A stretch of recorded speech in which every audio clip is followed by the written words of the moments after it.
Hi, it's Bobby from Fifth Avenue Cakes, and I thought it would be fun to show an elegant medallion sugar cookie. So I'm going to show you how I piped this and how I went about it and how I painted the royal icing. Alright, well let's begin. So you have your prepared cookie ready to decorate. It's been covered or filled, however, whatever you're doing. You'll want one of my favorite brushes, a number 50 brush, a small little container of cooled boiled water, and of course your royal icing, and I'm using a PME number 1.5. You could go down to a 1, which would give you quite a delicate look. If you're uncomfortable with that size, you can go up to a 2. I wouldn't go any larger than that. I'm afraid that it'll be too bulky.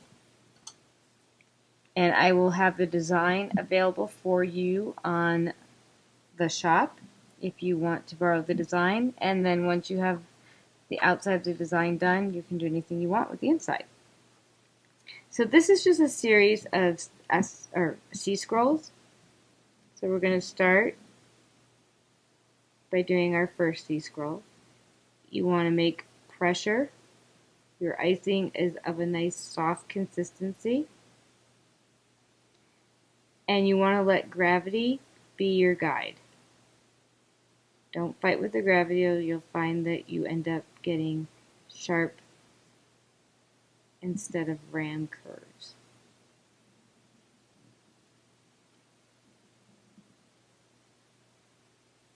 When you get to your point, release. And I have a little bit of a peak, so I'm going to take a very light and dampened brush, which I have wiped against my hand to make sure that it's not too wet. And I see right here, I just need to edge this out a smidge, and the same thing right here. Give it a little bit more roundness. I have a video on consistencies of icing that will show you step by step how to make each consistency, and soft peak definitely is in there. So you're going to do your second C scroll, and this pretty much is an upside down heart if you want to think of it that way. But the entire design is just a series of C scrolls.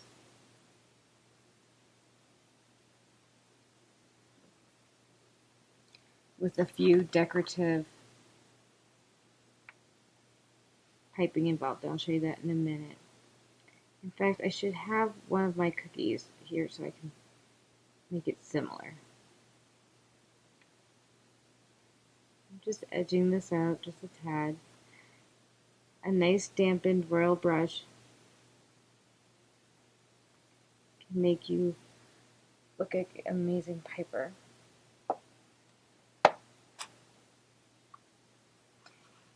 I'm just going to adjust this. I noticed I'm not flat, so you want to keep your surface as flat as possible, and mine was not. So we're going to do our upper C scrolls. And this medallion is an awesome way to practice making your C scrolls if that's something that you don't feel that you've mastered yet.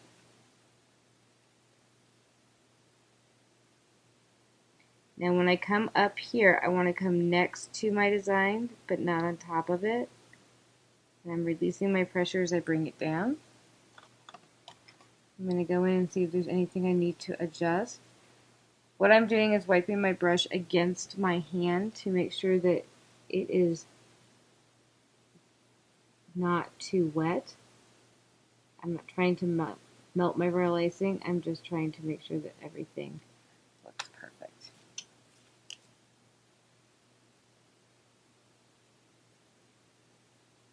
And then this is just a reverse C scroll.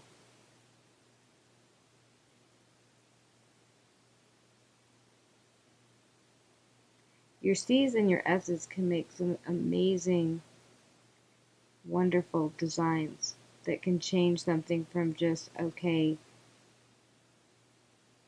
to eye-poppingly fantastic. So they're important to get down.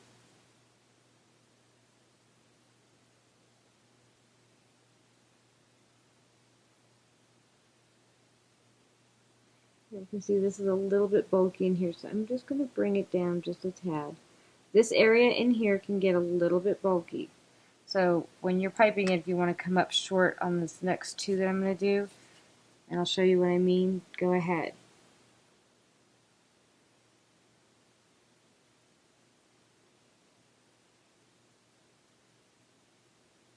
So I'm going to start releasing my pressure right now so that I meet the top, but I'm not touching the top.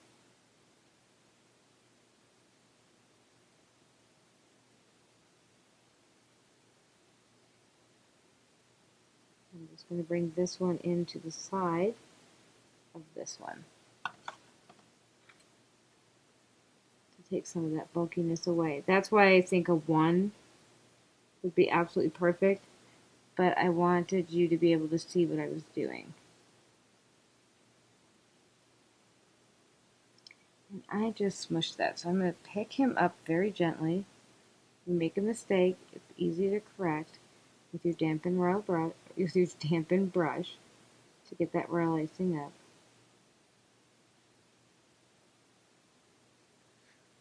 And I messed him up, so I'll take him too. Move him over to the side. So we'll just go back in and do it again.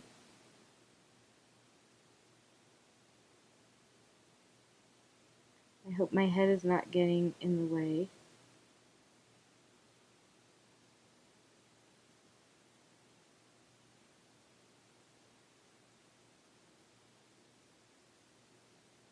And here's the second one.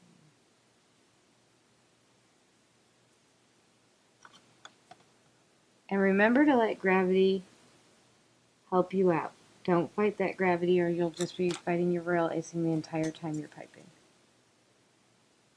And then we're going to put a little decorative C over here.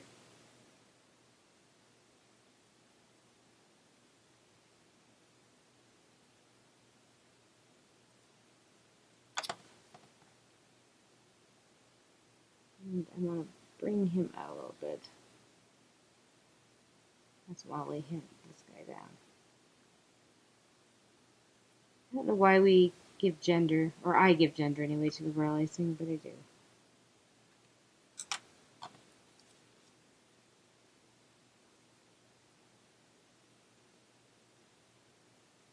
Try and keep your arm rested on your work surface. It will help you in guiding your royal icing.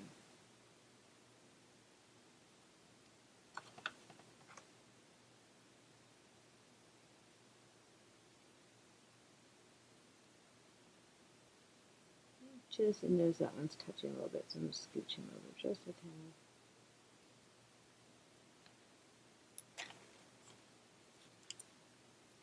And then we're going to go inside. I'm going to do a similar pattern inside. Keep the tip nice and clean, and if you feel that it's not piping right, check it on your work surface, not on your project.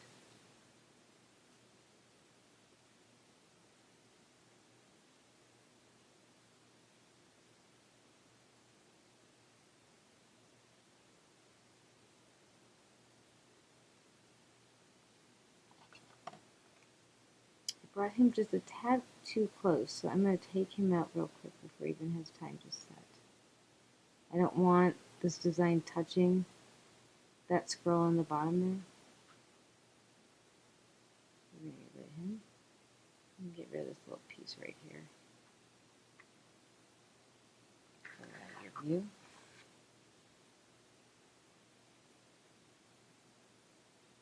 I have my damp rag right there in case I need it.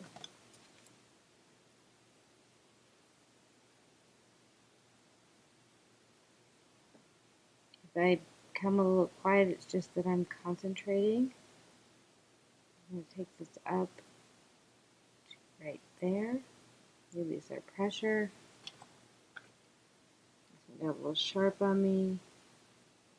I don't want to take them off again, so we'll just fix them. As long as he's not touching the other one, that's fine.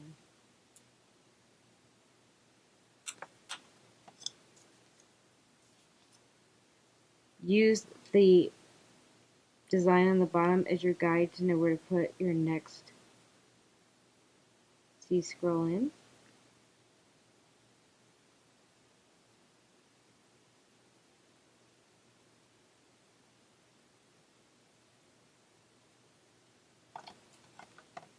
And the same thing in here. You want to keep this line next to that line, but not on top of it. We're not doing any overpiping or any type of lambit, so we don't want to overpipe anything in here. And then I'm just going to put in a nice little fleur-de-lis in the middle right here. And I'm bringing my center down. And just straighten my body to make sure that my fleur-de-lis is nice and straight.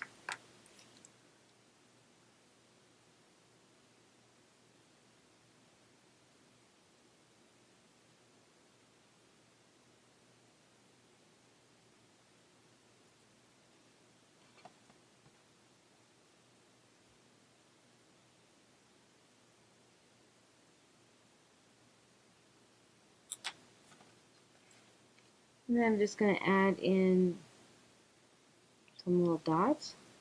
If you find that your dots are peeking on you, use your dampen brush to get that off. I'm going to put a larger fleur-de-lis, and I just realized he's not even, so before I even start, I'm going to get him off. Readjust my body. I have my other hand touching my piping tip, but I am not using it to make pressure whatsoever on my piping bag.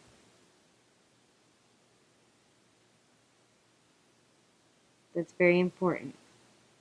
You don't want to be pushing royal icing out from a direction you didn't need to.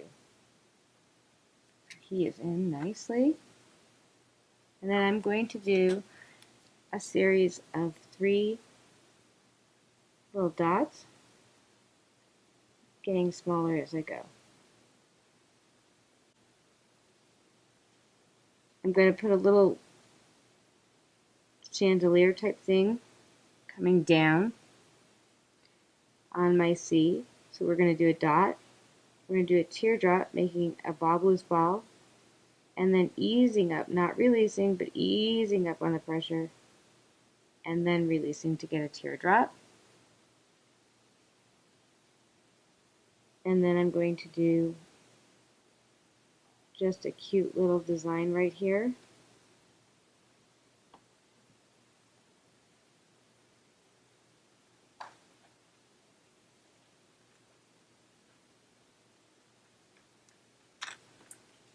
Another dot underneath my curly design, and we'll end, make sure that dot isn't peeking. We'll end on a teardrop.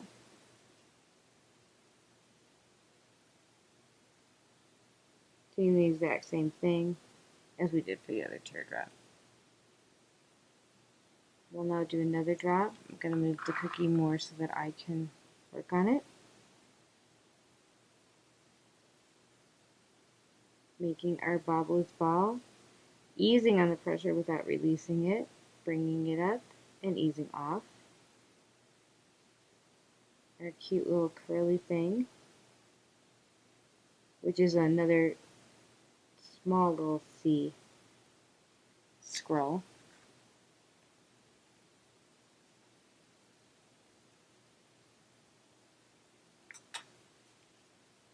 Another dot. And that dot peaked just a tad. You want to, if your dots peak or if something's sticking up, you want to get it right away. Because once that royal icing begins to set, you won't be able to do that. And then we'll end on a teardrop with the bob loose ball, easing on pressure, and releasing as we come up. And then we're going to match our top with another fleur-de-lis.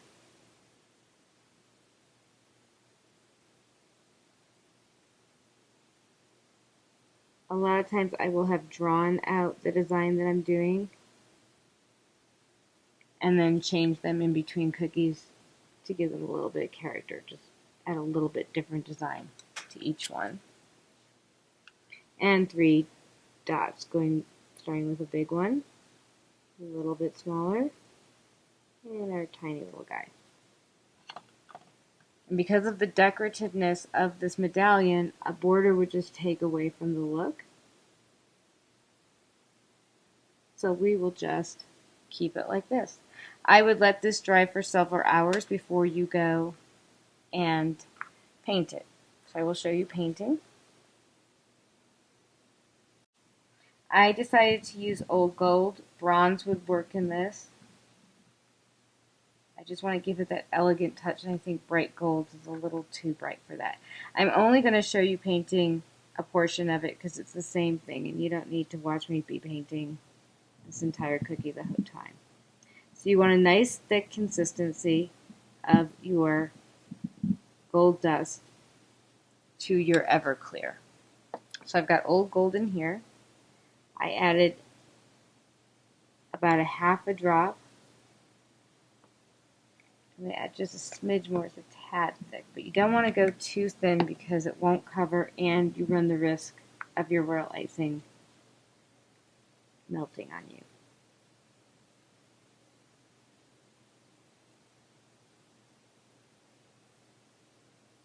Take your time. You can go over spots once they're dry if you think that you've missed something. And that's all really that you do for this, is that you follow your royal icing. I'm using a number 50 again. This way I won't run the risk of getting gold on my cookie, just on the royal icing.